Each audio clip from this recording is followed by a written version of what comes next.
Bonsoir mesdames, bonsoir messieurs.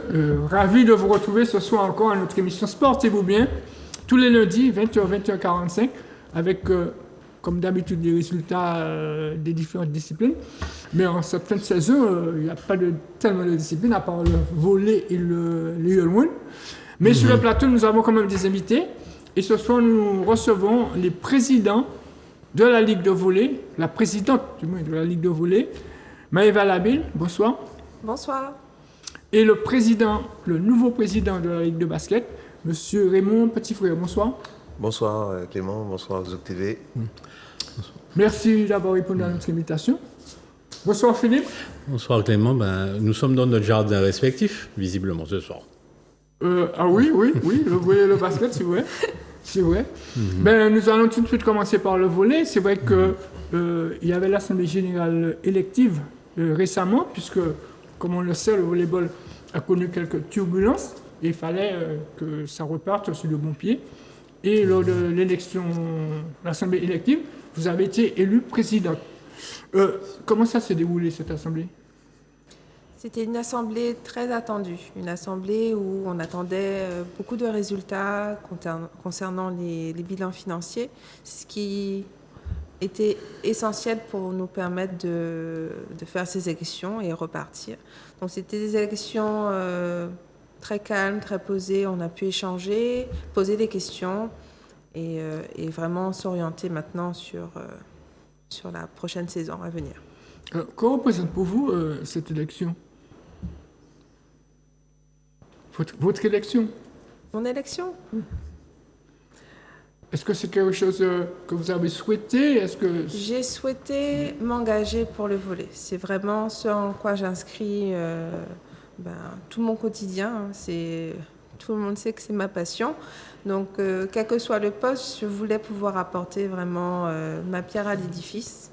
Et après, une fois que le comité a été élu, on a pu se réunir très rapidement. Et j'avais déjà dit qu'effectivement, je voulais bien relever ce challenge. Et j'ai été soutenue par mes pairs et ensuite par les clubs. Alors, comme vous êtes tous les deux le nouveau président et présidente, ce sera pratiquement la même question. Donc, Raymond Petitfrère, comment s'est déroulée cette Assemblée générale où vous avez été le président ?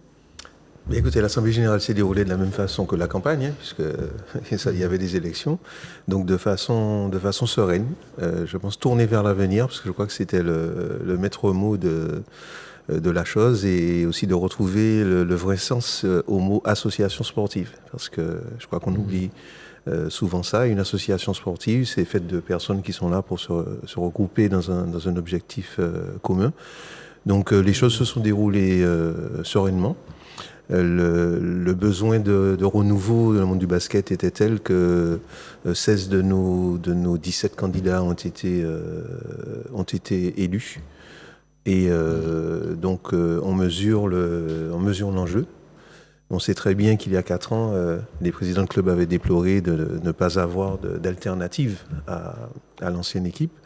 Et donc nous, dans une démarche fédératrice, depuis le début, avec l'ensemble des clubs, puisqu'on avait à peu près 13 clubs représentés au sein de notre comité directeur, au sein des candidats, on a pu mobiliser près de 70 personnes du monde du basket qui ont travaillé dans le sens avec des méthodes de travail collaboratifs, en ayant le même état d'esprit. Et donc, il y a beaucoup d'attentes. Et nous avons déjà beaucoup d'attentes envers nous-mêmes et on sait que les enjeux sont grands. C'était une volonté pour vous d'être élu à la présidence ? Pas du tout. J'ai vu de la lumière, je suis rentré. Disons que, non, sincèrement, tous les camarades, il n'y a personne qui s'est levé en se disant, comme un certain homme politique, je suis devant mon miroir en me rasant et j'y ai envie. Non, je crois que c'est vraiment cette force du collectif où les gens ont vu que chacun avait un domaine de compétences, des envies et se sont dit mais pourquoi ne pas mettre ça ensemble au sein d'une instance qui s'appelle déjà le comité directeur, mais toutes les compétences ne se trouvent pas au sein du comité directeur. Donc il y a un groupe de personnes qui se trouvent là, il y a un groupe de personnes qui nous attend, puisque nous devons aussi faire appel au club, aux licenciés, qui frustrés, peut-être mécontents, sont encore dans l'ombre et on espère déjà se structurer nous-mêmes, déjà mettre en place des commissions et faire que les gens viennent nous rejoindre pour qu'ensemble on puisse mettre en place des actions. C'est bien que c'était pas pareil pour vous. On va voir ensemble les images de l'élection, de l'Assemblée générale élective, et on reviendra ensuite avec vous. D'avoir des médailles à l'arrivée. Quelques chiffres un petit peu sur notre fédération. Donc d'abord, les ressources humaines de la fédération qui sont constantes pour l'instant, puisque notre fédération, depuis quelques années, ne pouvait plus embaucher, puisque nos locaux étaient devenus trop petits. La médecine du travail, à chaque fois, nous questionnait ou nous faisait des remarques pas toujours très agréables sur la... Convoqué dans les semaines qui suivent. Malheureusement, la situation financière que l'on a trouvée était particulièrement préoccupante. Je vous rappelle que l'année dernière, à peu le comité de gestion, ce qu'il a surtout cherché à faire, c'est que avec le plus d'exactitude possible la situation financière. Ça n'a pas été chose simple, d'une part parce qu'on a travaillé. Quelques éléments d'information pour comprendre un petit peu la mission. On a autant de difficultés, on va dire, à sortir les comptes. Ça a été pas mal mis en avant par le monsieur. En 2020, l'ancien président est arrivé au cabinet JOC avec 4 années de comptes à établir dans 2 gros cartons, je me souviens très bien. Et donc, à partir de ça, on a fait notre mieux pour essayer de rétablir la situation, de sortir des comptes, avec les informations qu'on nous donne en face. Voilà, donc juste 2-3 éléments de contexte. Elles ne sont plus reversées à la Ligue, ou au niveau des engagements pris par les clubs directement auprès de la Ligue, on n'avait pas la possibilité de valider l'exhaustivité. Donc, ce sont des chiffres qui viennent majoritairement des flux bancaires et des informations qu'on nous a données. Et il est aussi de votre responsabilité de les demander. Nous, à la fédération, quand on ne les a pas eus, on les a demandés. Alors, je veux bien assumer de s'être fait endormir.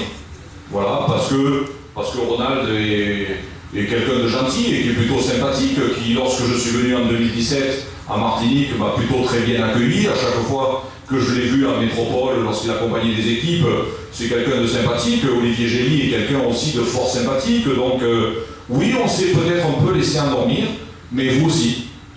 Et vous, pendant 3 ans. Nous, un peu moins. Dès l'instant qu'on a attribué les subventions 2022, bon, c'est ça. Il fallait 19 voix pour être élu au premier tour. Les gens qui n'ont pas 19 voix, il y a un deuxième tour à faire. Donc, j'annonce les résultats. Madame Labille Maëva, 35 voix. L'Assemblée générale s'est bien passée et ça a été l'occasion de rentrer dans le détail des comptes 2021, 2022, 2023 et aujourd'hui d'avoir une situation qui est clairement établie. Les comptes ont été votés, la nouvelle équipe élue sait d'où ils partent, avec quels résultats comptables, ils ont tous les éléments et aujourd'hui on a procédé à l'élection d'un nouveau comité directeur qui a lui-même désigné une nouvelle présidente qui a été entérinée par l'Assemblée générale. Et donc je lui souhaite bon courage, bonne chance et lui témoigner que la fédération sera toujours à ses côtés, aux côtés du comité directeur, pour redresser cette ligue et continuer à faire rayonner le volley en Martinique. Alors beaucoup de joie puisque c'est un pas en avant. On était quand même dans une situation très délicate pour le volleyball martiniquais. Qu'aujourd'hui on est de nouveau un comité, de nouveau une ligue et une nouvelle présidence. C'est un souffle d'espoir qui plane sur la Martinique aujourd'hui et j'espère et je souhaite de bons travaux à cette nouvelle équipe dirigeante pour mener le volleyball plus haut. L'Assemblée, effectivement, s'est très très bien passée en toute sérénité. On a eu réponse à nos questions. Voilà. Ensuite, on est passé à l'élection et c'est Maëva Labille qui est passée présidente. Donc nous sommes très heureux. Je vais parler en général. Et puis, pour ma part, que ce soit une femme, c'est très très bien. Ça me convient. Alors, une assemblée générale qui se passe très très bien. On est quand même satisfait des travaux qui ont été réalisés. On a eu beaucoup plus de précisions sur la situation de la Ligue. Maintenant, en tout cas sur la situation financière, c'était le plus important. Maintenant, il reste tout un travail de redressement à faire par la nouvelle équipe, aussi bien sur le plan financier que sur l'aspect réglementaire, sur l'aspect sportif, sur l'aspect technique, voilà, où il y a beaucoup de pistes de travail, il y a beaucoup de pistes d'amélioration, il y a beaucoup de pistes de développement aussi à pouvoir explorer pour qu'on puisse avoir une ligue digne de son nom et qui représente au mieux le sport martiniquais et le volleyball martiniquais.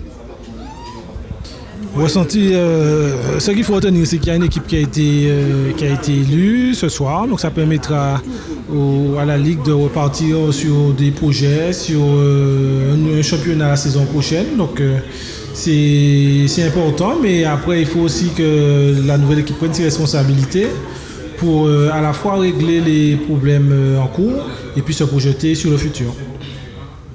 Voilà, donc vous avez entendu les différents intervenants. Vous êtes réunis avec votre nouveau comité.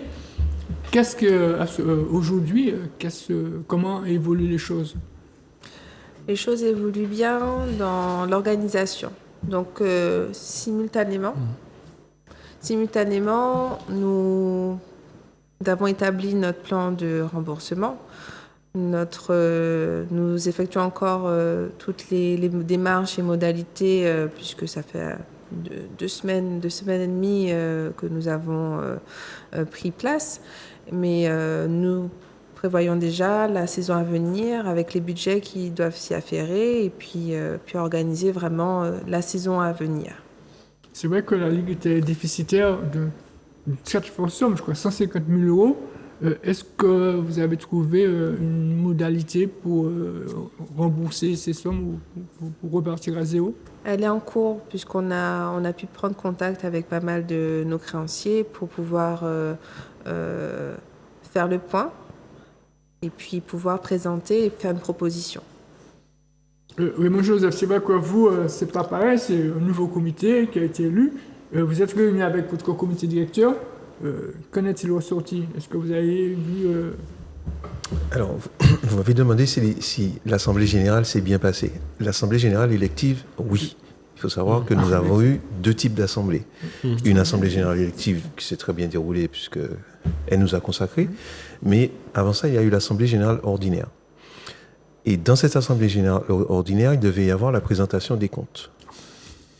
Donc, figurez-vous que si le volet, c'est à partir d'où il part, nous ne savons pas.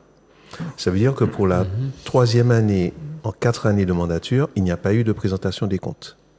Alors, ce n'est pas une infraction réglementaire, puisqu'il y a des subtilités qui font que une ligue, un comité directeur de ligue, a 6 mois pour présenter les comptes. Donc, ce n'est pas une infraction. Mais nous ne savons pas où nous mettons les pieds. Ou du moins, nous avons de vives inquiétudes, parce que, évidemment, nous savons pertinemment qu'il n'y a pas un matelas qui nous attend. Surtout que, avec la subvention, le problème de bug de la CTM, il est clair qu'on peut incriminer, on peut dire tout ce qu'on veut à l'ancienne équipe dirigeante, mais ça, c'est vraiment un fardeau. Des comptes ont été approuvés pendant 2 ans, donc au cours d'une assemblée générale que certains ont estimé, dont moi, ont estimé illégale, parce que les comptes ont été arrêtés un jeudi, et il a été envoyé au club un vendredi pour une assemblée générale qui s'est tenue le samedi. Et les comptes ont été approuvés. Donc ça veut dire que les présidents de club ont pris cette responsabilité d'accepter la technique comptable, ce que je peux comprendre, mais ils ont aussi accepté le fond. Ça veut dire que l'utilisation, les choix que le comité directeur en exercice a fait de ces sommes, a fait de cet argent. Des moyens. Maintenant, 2023-2024 doit nous être présenté, puisque l'ancienne équipe a dit qu'ils vont aider à la mise en place. Alors, quand on prend un comité directeur, on accepte l'actif et le passif. Mais les camarades et moi, on ne veut pas être redevable des turpitudes des autres. Ça, c'est clair.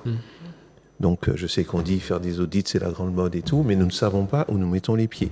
Donc, c'est bien joli de faire des projets, D'accord, parce qu'on en a, je pense, on a discuté avec Maëva, on a la même optique de travail au sein de notre territoire, donc le maillage territorial, les relations interterritoriales avec nos amis des Antilles-Guyane, et aussi l'expansion vers la Caraïbe proche, pour être très proche, Dominique-Sainte-Lucie, c'est pas la peine d'aller au départ très loin, mais tout en adoptant la politique, les directives nationales. Donc, on sait que le nerf de l'argent, c'est la guerre. L'argent, pardon, excusez-moi, c'est le nerf de l'argent, le nerf de la guerre, pardon. Mais ce qui est sûr, c'est que ça fait une semaine qu'on est élu. À peu près chaque jour, on reçoit des factures. Ça, c'est sûr qu'au niveau des factures, on reçoit. Maintenant, sans justificatif, sans trop d'explications. Donc, il y a ci, il y a ça. Il y a la situation de nos salariés. La Ligue de basket a une salariée administrative, donc une perle, Madame Pierrette Rafoz. On profite pour la saluer parce que c'est vraiment son engagement, sa loyauté au monde du basket. Il n'y a pas de loyauté aux personnes, mais vraiment au monde du basket. Nous avons alors 2 ou 3 postes, enfin on ne sait pas très bien, donc on découvre les choses au fur et à mesure. Mais c'est très très très compliqué pour l'instant. Le démarrage est quand même poussif de ce côté-là. En termes d'organisation, il faut qu'on apprenne nous aussi à se connecter, puisqu'on vient d'horizons divers. Donc on est en train de s'organiser, effectivement. Donc finalement, pour ce qui sera de la validation des comptes, il reste un travail collégial à mener. Alors, collégial, il reste déjà un travail de l'ancienne équipe à faire pour mettre les choses. Quand je disais collégial, c'est un petit peu l'ancienne et la nouvelle équipe. Oui, puisque c'est nous qui serons là. Voilà. Alors, il y a eu une passation de pouvoir, donc on ressent un petit peu mitigé quand même. Voilà. D'accord. Donc, alors, comment s'annonce la prochaine saison alors? Mais écoutez, justement, le fait d'avoir cette élection en juillet, on a essayé de l'anticiper en se disant que nous sommes déjà dans la saison de 2024-2025. Donc nous, on considère en fait qu'on est en année N-1. On a une année pour comprendre, analyser, voir comment ça se passe avant de voir si on peut véritablement, je ne dois pas faire des bouleversements. Donc on est obligé de faire avec l'acquis, sauf pour les jeunes, je précise. On s'est rendu compte que les jeunes basketteurs, il y a des équipes qui ne font que 5-6 matchs dans la saison, en jouant tous les 15 jours. Donc il est clair que pour les jeunes, la formule va changer. Il s'agit de jouer au basket réellement depuis le début de l'année, en sachant qu'il y aura un focus aussi sur le 3-3. Avec les Jeux Olympiques, il faut s'attendre, on sait très bien qu'à chaque Olympiade, il y a un afflux de demandes. Il faut que les clubs et nous-mêmes, on se prépare pour le 3-3. Donc il ne s'agit pas de faire du 3-3 chaque semaine, mais il faut prévoir une véritable ouverture aux jeunes de cette discipline qui n'est pas à mettre au même plan, que ce sont 2 sports différents. C'est comme le futsal et le football. C'est vrai que vous avez anticipé sous ma question, parce que j'avais une question pour vous. Est-ce qu'il y aura une attention particulière pour les jeunes? Oui, pour les jeunes, bien évidemment. C'est nos racines. Si on a la vitrine, donc avec par exemple cette année, depuis 20 ans, la victoire de l'année dernière, la victoire du Golden Star au Guimarães, c'est très bien.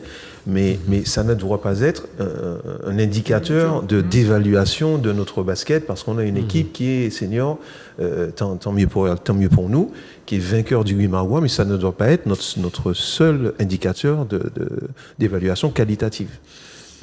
Maëva Labille, la prochaine saison, elle s'annonce comment? Elle s'annonce orientée vers les jeunes, encore plus. De toute façon, la dynamique, elle est connue depuis plusieurs années. On essaye effectivement d'augmenter nos licenciés, d'augmenter aussi l'attraction et surtout de performer au niveau des jeunes. Pour performer au niveau des jeunes, il faut qu'on les prenne quasiment au berceau pour pouvoir les amener plus longtemps et avec plus de base à un excellent niveau. Vous allez continuer à faire les championnats ou des regroupements pour ces jeunes?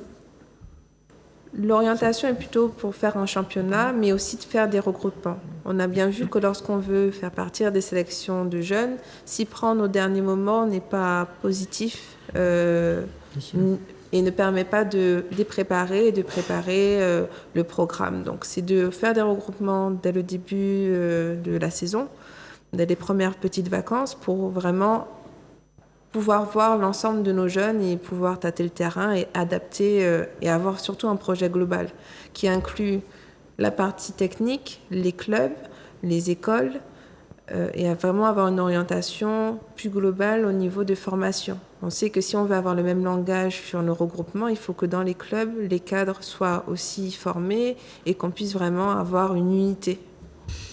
Vous avez parlé de déplacement. Vous étiez récemment au 27e congrès de la NORCECA.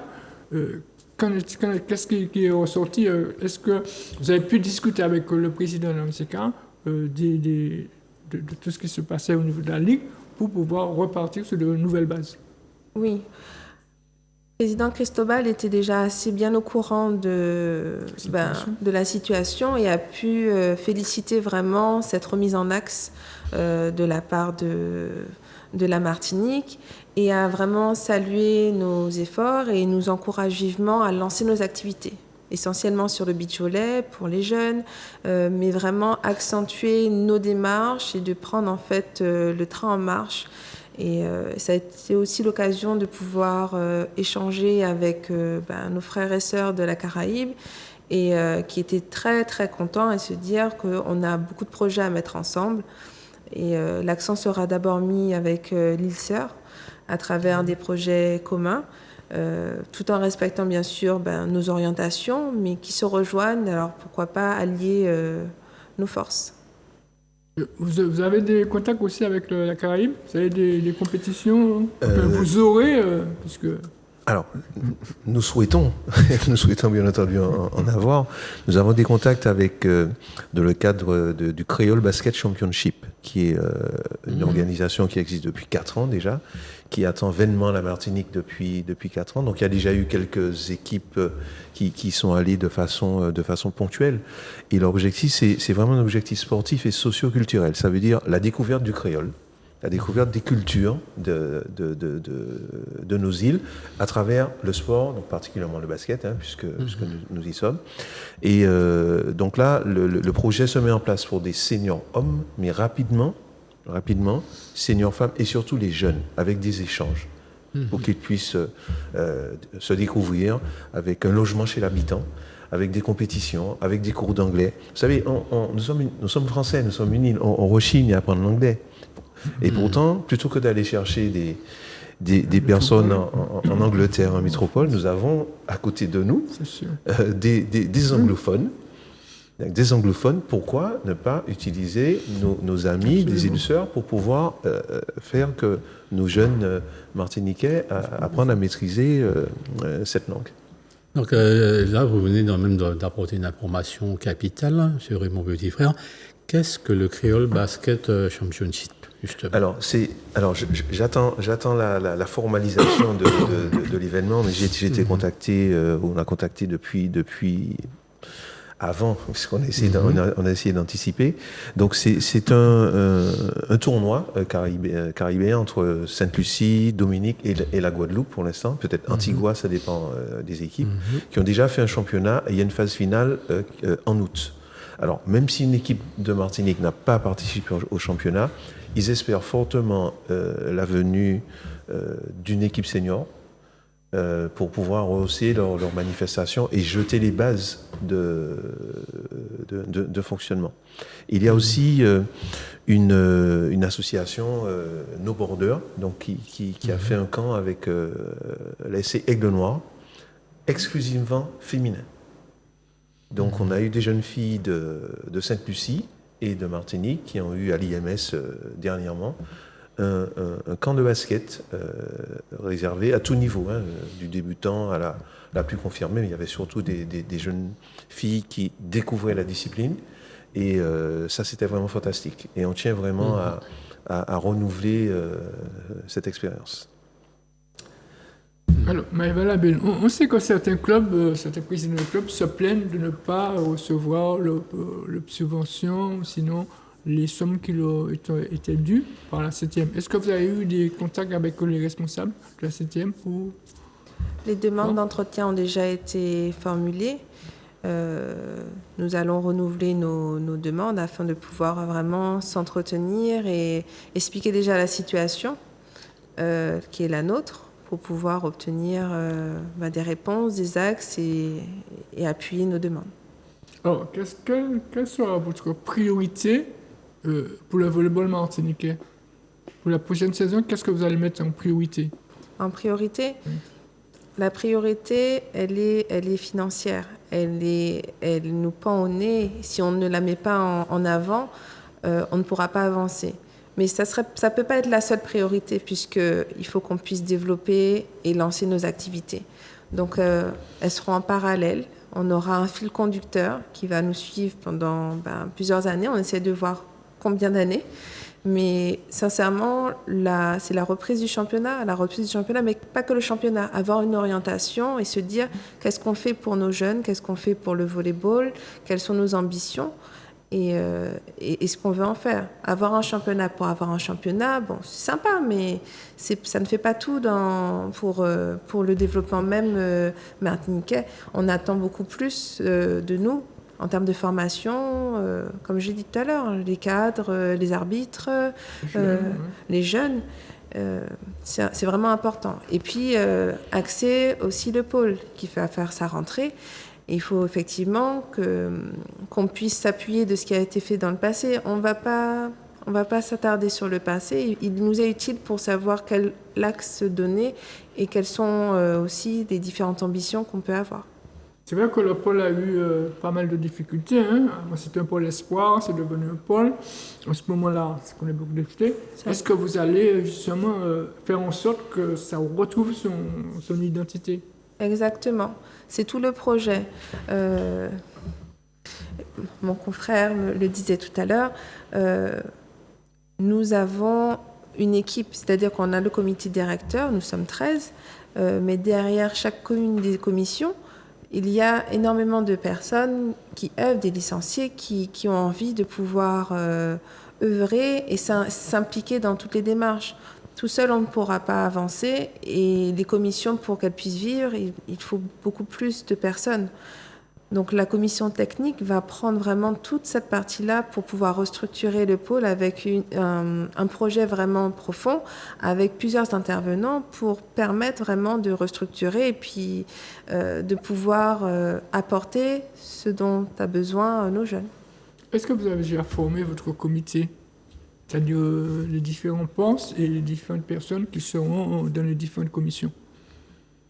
Ou va travailler tranquillement? Le comité directeur a déjà été établi. Les postes aussi ont déjà été répartis. Après, pour les commissions sont encore en train de travailler. Elles ont été formées déjà. Elles ont été formées. Parce que le championnat, ça arrive vite, la saison prochaine. Mais le travail a déjà commencé et est encore en cours pour que chacune des commissions puisse vraiment établir le planning, les budgets, parce que chacune des commissions doit pouvoir budgétiser pour après savoir effectivement, ça ne sera pas avec les fonds propres de la Ligue, mais savoir où est-ce qu'on pourrait faire ces levées de fonds et savoir où on va. Donc les commissions sont établies, mais ça reste encore à étoffer.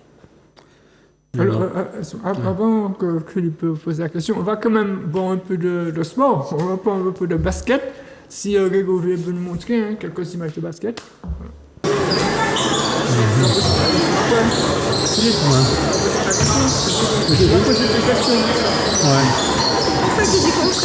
C'est des images blanches, je suis déjà là. C'est des images blanches, je suis déjà là.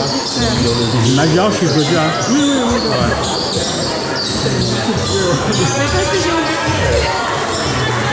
fait, c'est vrai, j'ai mis blanc, j'ai oublié. On va dire son prénom. Alors, moi, dis Zouk TV, mais.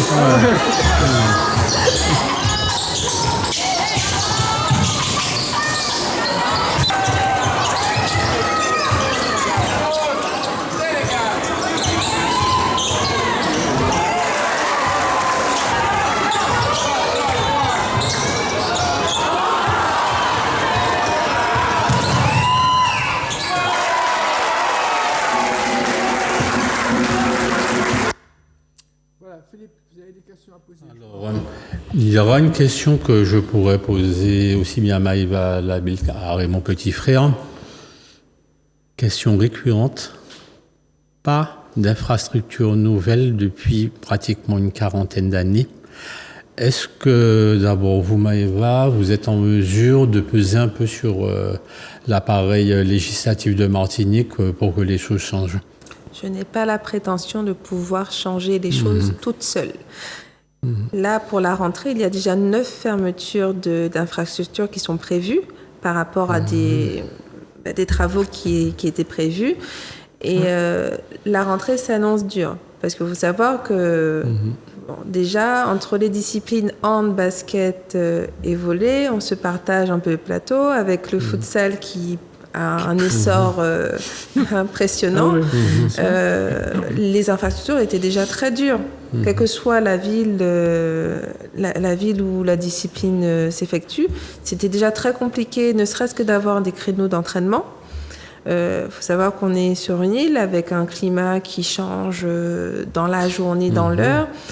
Avoir des terrains qui soient couverts, c'est pas donné à tout le monde. Donc là, on en parlait effectivement tout à l'heure avec Raymond, il faudra absolument qu'on puisse résorber cette problématique, mais pas tout seul.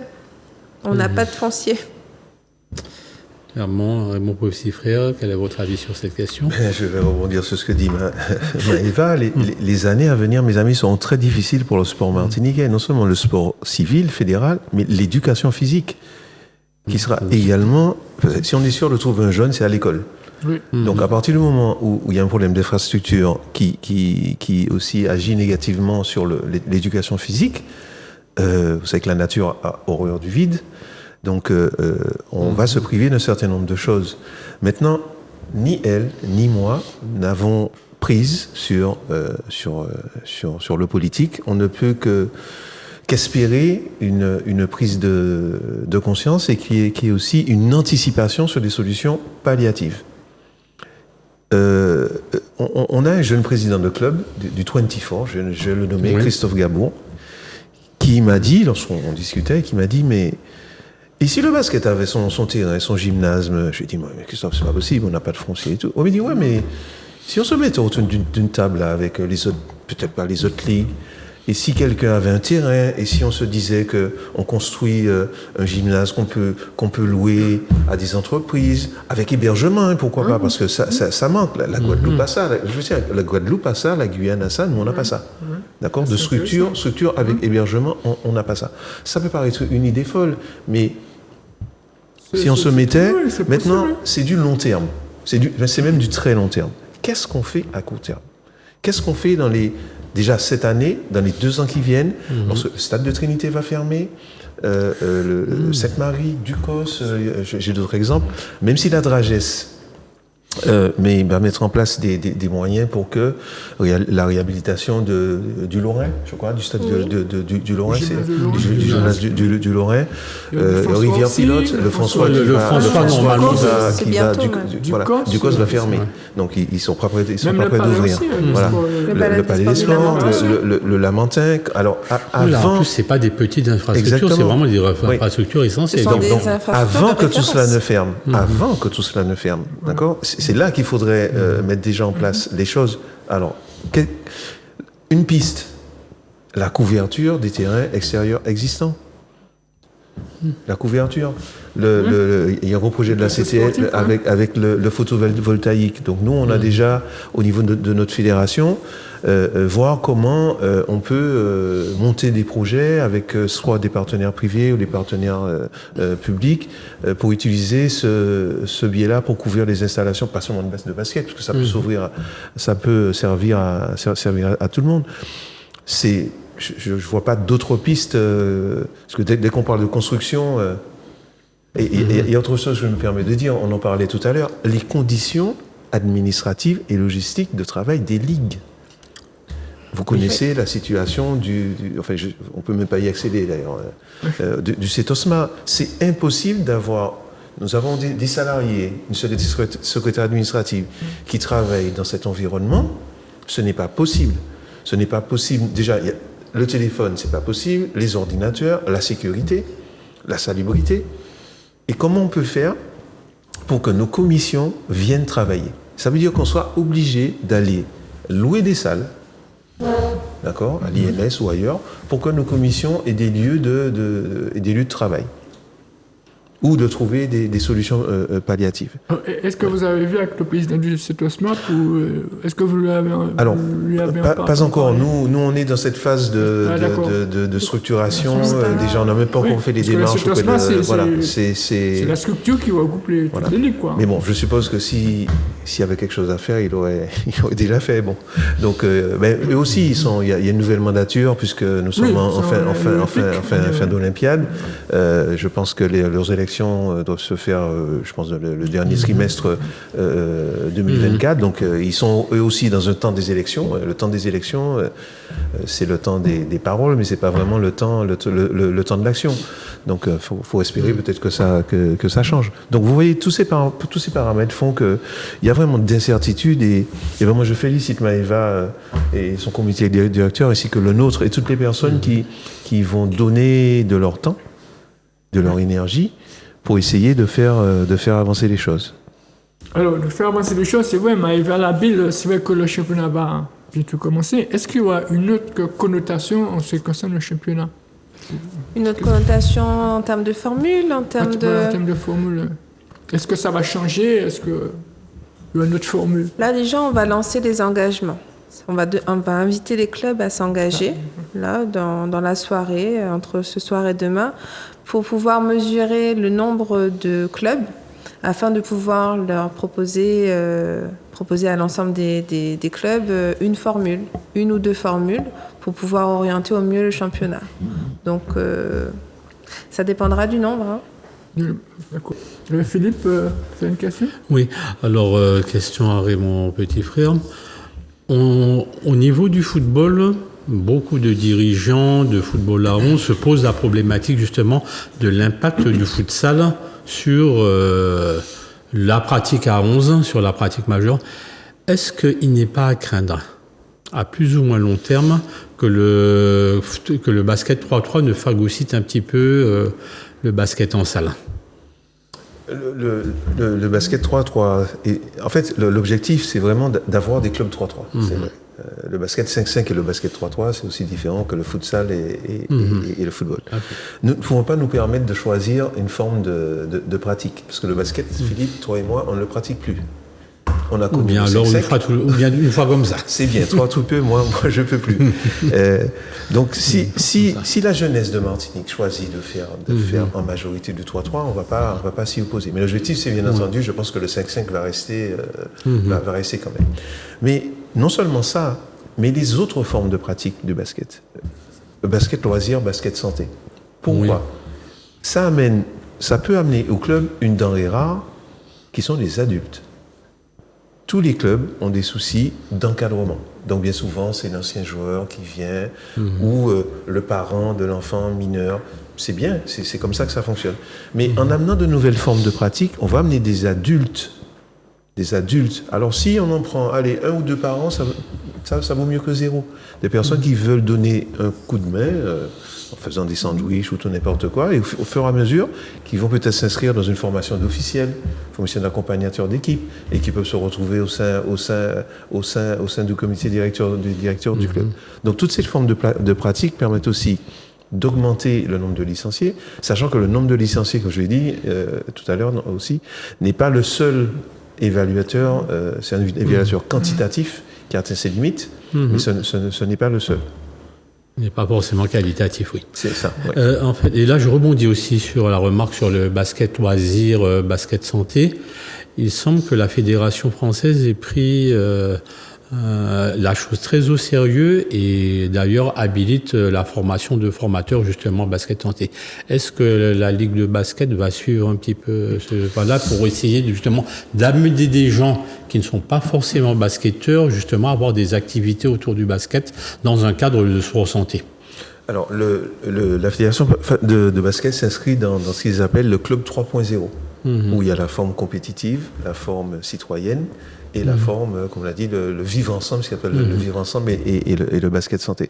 Donc on tient bien évidemment à s'inscrire dans cette formule pour proposer cela au club, mais cela demande aussi une labellisation.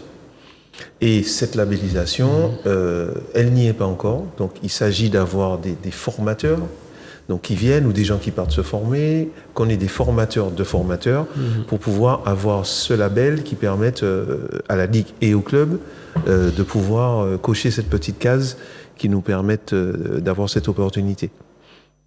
Donc, ce qui fait que les choses sont à venir. Les choses sont à venir. Là, on peut pas, à l'heure actuelle, par exemple, un club qui veut s'inscrire dans le basket santé ne peut pas parce que on n'a pas encore ce fameux label.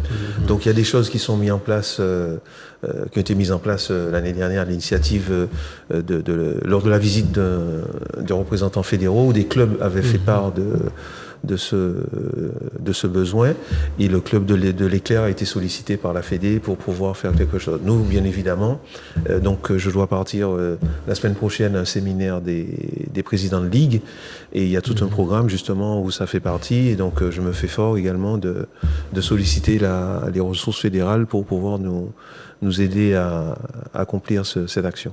C'est-à-dire qu'on en saura plus à partir de la semaine prochaine et après. Et après, bien entendu. Alors, dernièrement, j'ai regardé dans une chaîne de télé, je ne me rappelle plus qui c'était, qui disait qu'il serait intéressant que les établissements scolaires ouvrent le week-end pour permettre aux jeunes de venir s'entraîner. Quel est votre sentiment là-dessus? Alors, il y a des installations sportives scolaires qui appartiennent à la CTM et qui peuvent être mises à disposition des associations sportives avec une convention tripartite. Oui, absolument. CTM, établissement scolaire et club. Il est sûr que le blocage ne vient pas des clubs. C'est sûr. Alors, le blocage, il est peut-être compréhensible parce qu'un chef d'établissement a quand même un établissement à gérer. Donc, lorsqu'il ouvre son établissement et qu'il n'y a pas d'espace fermé entre sa partie scolaire, vous avez un terrain, vous avez des toilettes. Si on demande une salle pour faire une action, on rentre quand même dans l'établissement. Donc il est quand même compréhensible que le chef d'établissement rechigne à donner son établissement samedi, dimanche, sachant que le lundi, il doit recevoir ses scolaires, ses élèves et ses professeurs, et qu'il n'a pas l'assurance qu'il va retrouver son établissement dans un état correct. Pendant les vacances, bon, c'est compréhensible, mais durant le temps scolaire. Donc là encore, il y a toute une concertation et toute une stratégie à avoir entre les trois parties, donc la CTM, les associations sportives et l'école, pour voir comment on fait. Mais tout ça, ça va demander des aménagements, ça va demander de la mise en place du personnel. Donc l'idée, on y adhère totalement, mais dans la mise en œuvre, il y a quand même des choses à prévoir. Maëva, votre sentiment là-dessus? Ça serait une opportunité pour au niveau des ligues, mais aussi pour les clubs, au niveau des week-ends. Mais certains clubs bénéficient effectivement déjà de cette utilisation pour un créneau durant la semaine. Mais cette question de structure, elle est prenante, hein. Elle est primordiale. On a besoin de terrain pour pouvoir exercer les pratiques. Tu as une question? Donc, en fait, sur les infrastructures, je vais quand même dire quelque chose. C'est que on a un conseiller technique, Steve Souchette, qui nous a annoncé quand même une bonne nouvelle pour le basket.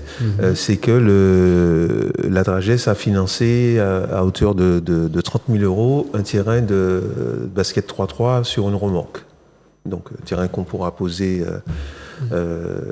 L'idée, c'est de le poser à demeure quelque part, pas de le ranger à chaque fois. Donc ça sera à voir avec les communes.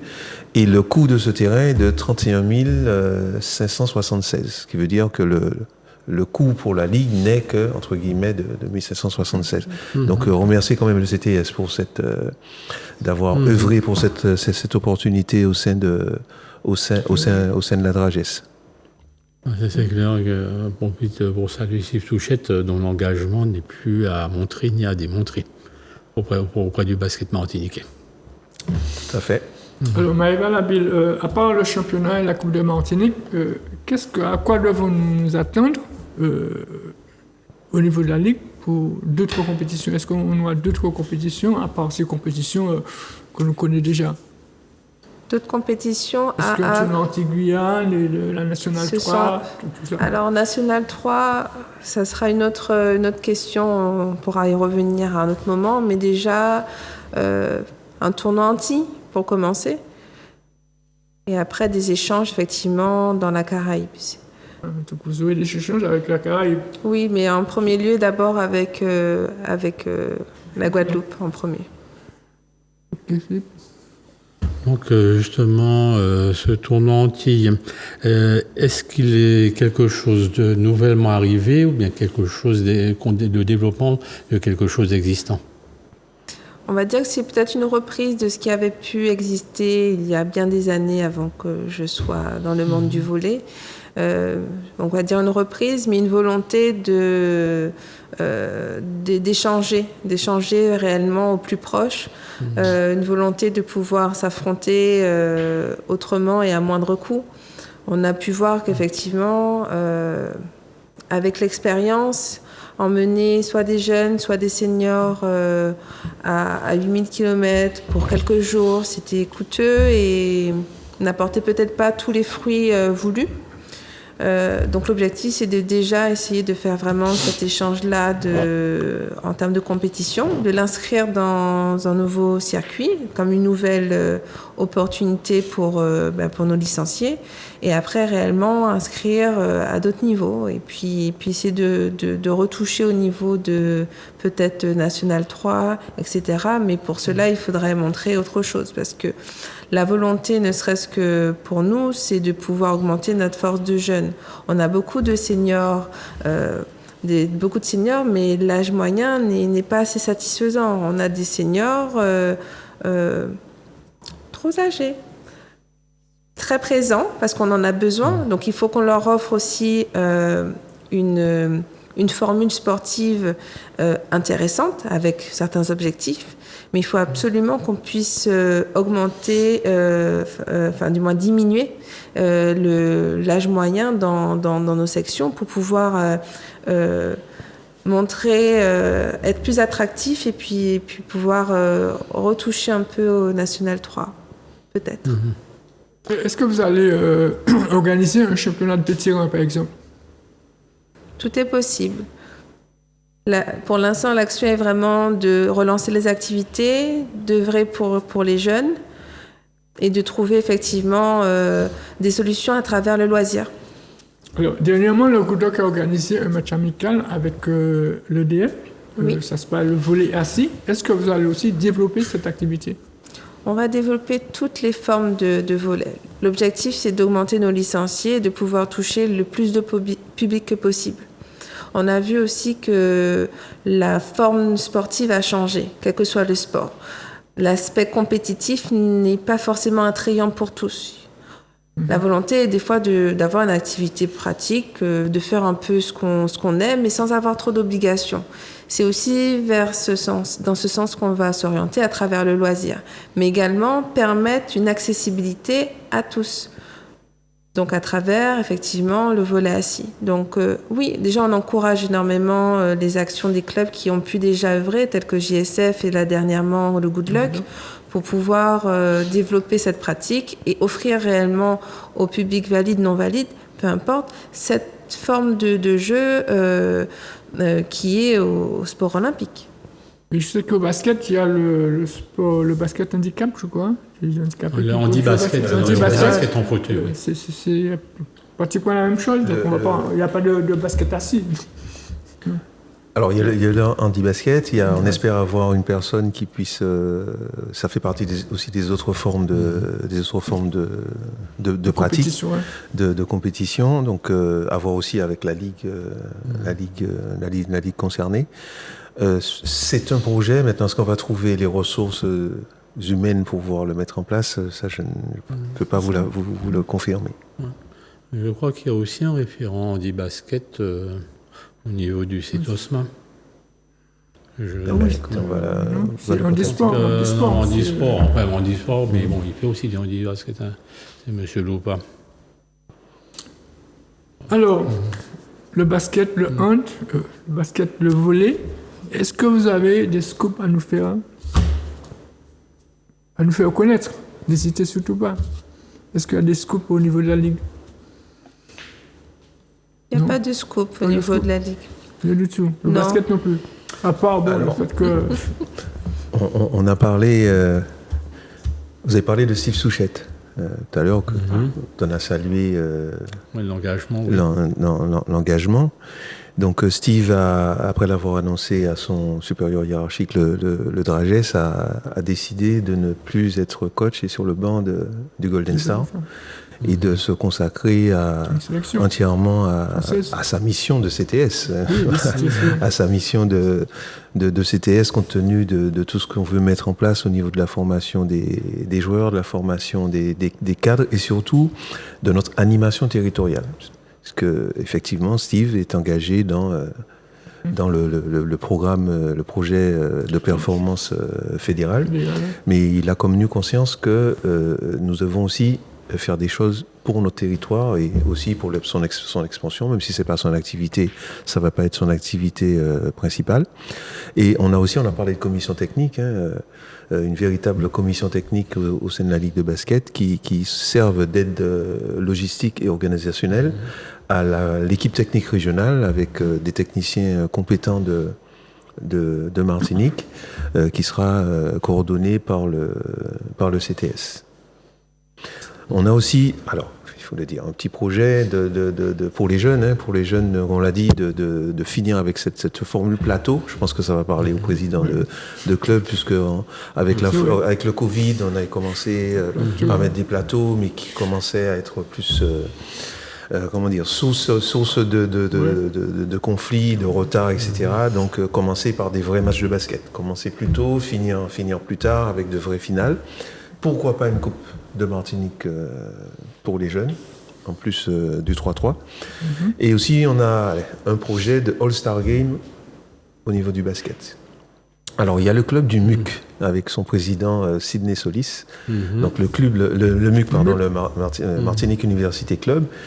Ce sont des gens qu'il faut chérir parce que ce sont des étudiants, des universitaires. Alors je ne dis pas qu'il n'y a pas de matière grise ailleurs, mais eux, ils en ont aussi et eux, ils ont une faculté de réagir. Parce que nous sommes des amateurs, mais on ne doit pas tomber dans l'amateurisme. Donc la différence, c'est que les professionnels, ils font plus vite. Donc là, on a un club qui a déjà organisé en son sein cette manifestation et on a demandé à Sydney de voir comment on pourrait la faire sur l'échelle de la Martinique. Vous voulez aussi une équipe du MUC? Oui, tout à fait. Le président Emmanuel Garçon, qui a réussi pour sa première saison engagé dans le championnat, puisque le club existait déjà. À pouvoir être présent dans le championnat Martinique senior garçon et qui, je pense, a envie de pouvoir ouvrir sa section féminine et est présent également en beach avec plusieurs paires. Alors, le président du basket a parlé de CTS. C'est vrai que ça fait un bon moment que la Ligue de volley n'a pas de CTS ni de CTR. Est-ce que vous allez relancer au niveau de la Dragès pour qu'au volley, on puisse avoir un CTR ou un CTS? On a déjà relancé aussi on a pu échanger avec la fédération, mais également avec la Dragès, qui nous a ouvert des pistes sur lesquelles on a déjà commencé à rebondir pour effectivement avoir, alors peut-être pas un CTS, puisqu'on sait que les places ont été beaucoup réduites au niveau ministériel, surtout au volley. Et pour cette piste-là, on pourrait avoir des réponses d'ici la rentrée. Philippe, vous devez nous parler des Martiniquais qui évoluent en métropole. Ah oui, alors qui évoluent à l'extérieur de façon générale. Donc, on va encore reparler de l'équipe de France de basket qui a 3 Martiniquais en son sein, dont 2 qui ont été formés ici. Donc Isaiah Cordinier et Mathias Lessor. Isaiah Cordinier et Mathias Lessor qui tiennent bien leur position en équipe de France de basket, même si cette dernière a subi 2 défaites tout récemment. Donc, troisième, on doit Albici, lui est d'origine martiniquaise, mais n'a pas été formé en Martinique. On va parler aussi d'un autre joueur qui a été formé en Martinique, Yanis Morin, qui avait fait donc avec l'équipe de Murcie la finale du championnat de basket de Ligue A d'Espagne et avait perdu contre la grosse équipe du Real de Madrid. Et donc Yanis Morin qui a été sollicité par de nombreux clubs espagnols, mais qui a fait le choix de partir au Japon. Et en fin de compte, les observateurs avertis du basket disent qu'au Japon, les salaires sont plus intéressants. Donc Yanis quand même qui a déjà qui vient d'arriver dans la trentaine, je pense doit un petit peu penser à assurer ses arrières. Et ce qui est tout à fait légitime. Voilà, je crois qu'on a évoqué le thème de notre émission, ça passe vite, hein, chaque 45 minutes, la petite lumière verte est déjà allumée. Est-ce que vous avez autre chose à ajouter Oui, pour rebondir sur ce que dit Philippe, nous avons eu avec nous Marielle Amand. Ça te dit quelque chose? Et comment? Quand même. On l'a reçue, elle était juste à côté de moi il y a quelque temps. Marielle Amand. Oui. Il y a aussi Frédéric Sivat, ça te dit quelque chose? Frédéric Sivat, oui, ça c'est le prince de nos arbitres, n'est-ce pas? C'est un arbitre. Il y a aussi Xavier Ramassami. Aussi. D'accord. Donc, qui est un entraîneur et qui est actuellement en N2 et qui entraîne l'équipe nationale du Bénin. Ça veut dire que nous avons le basket en Martinique, mais nous avons le basket des Martiniquais. Et on a créé avec Marielle, on compte créer une commission qu'on va appeler Diaspora, qui doit avoir un suivi sur tous les basketteurs de Martinique, dirigeants, arbitres, joueurs, entraîneurs, qui évoluent à l'extérieur, mais qui reviennent ici, et puis on a l'impression qu'ils passent sous les radars.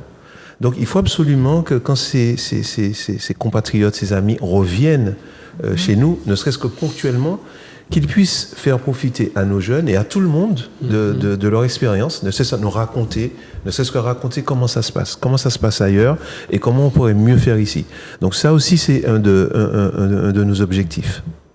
Oui, ça me ferait penser aussi, j'ai oublié de parler de Kylian Miché, justement, formé en Martinique et en ce moment qui est dans l'équipe de jeunes du Real Madrid. Donc pour dire que nous formons des pépites régulièrement. Ouais. Et puis ça me donnerait envie de dire que peut-être que la Ligue devrait se rapprocher de José Edon pour parler des anciennes gloires du basket martiniquais. C'est un objectif de cette diaspora patrimoine, parce que de pouvoir avoir des archives, des gens qui puissent... mais là encore, il faut des ressources humaines pour faire ça. Donc, qui acceptent justement d'avoir cette tâche.